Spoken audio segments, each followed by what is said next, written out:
вітання, вы на канале Оливия К. Я заканчиваю польскую школу, тому сегодня хотела бы вас взять на мой выпускный. Ну что, поехали? Вось она моя сукенка, її я заказувала на Шейні. Сьогодні спекотно, тому я беру її з собою. Я живу у 40 кілометрах від школи, тому, каб паспеть, треба було виїжджати загадзя. Я переїхала у Польщу 2,5 гады там. Менавіта столькі адыходзіла у польскую школу. Хочаце верце, хочаце не, але гэтай школе я вельмі удзячная, тому што менавіта яна показала, якімі павінны быць сапраўдныя настаўнікі. На выпускным нам трэба было забраць толькі пасведчанне аб заканчэнні школы. Глядзіце, якія ў мяне непаслухмяныя валасы. Паўгадзіны таму мы зрабілі іх плойкай. Усё расплялося.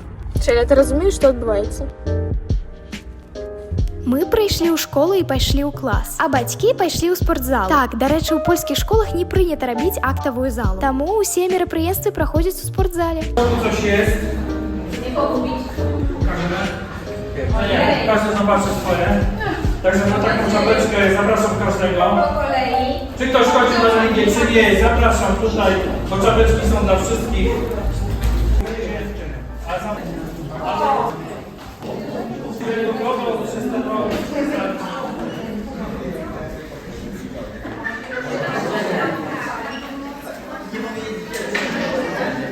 А цяпер пераносімся да пачатку мерапрыемства.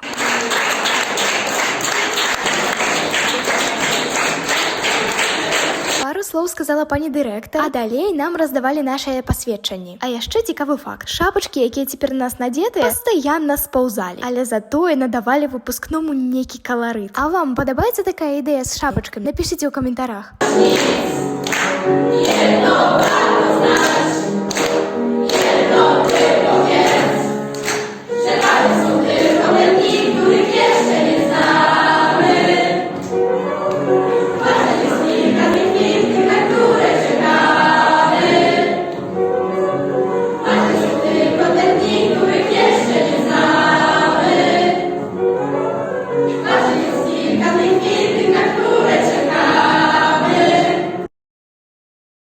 На самой справе самае крутое тое, што не было пампезнасці і занадта сур'ёзнай атмасферы. Дзеці сканчаюць школу і проста прыйшлі павесяліцца. Паглядзіце самі.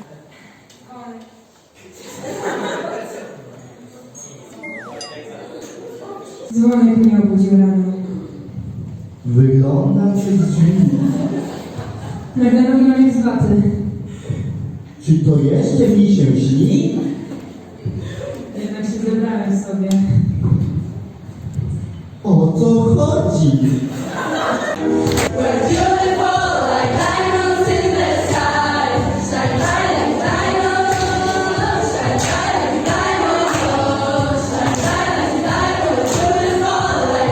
Нас павіншавалі будучыя выпускнікі, і мы разышліся па класах. Наша класная падарыла нам падарункі ад сябе, і ўласна на гэтым наш выпускны і завяршыўся. Потым я па выпадковасці сустрэлася з настаўніцай, з якой вельмі хацела зрабіць фатаграфію. Так і прайшоў мой выпускны. А вы напішыце ў каментарах, калі вы заканчвалі школу і як гэта было. Пока-пока!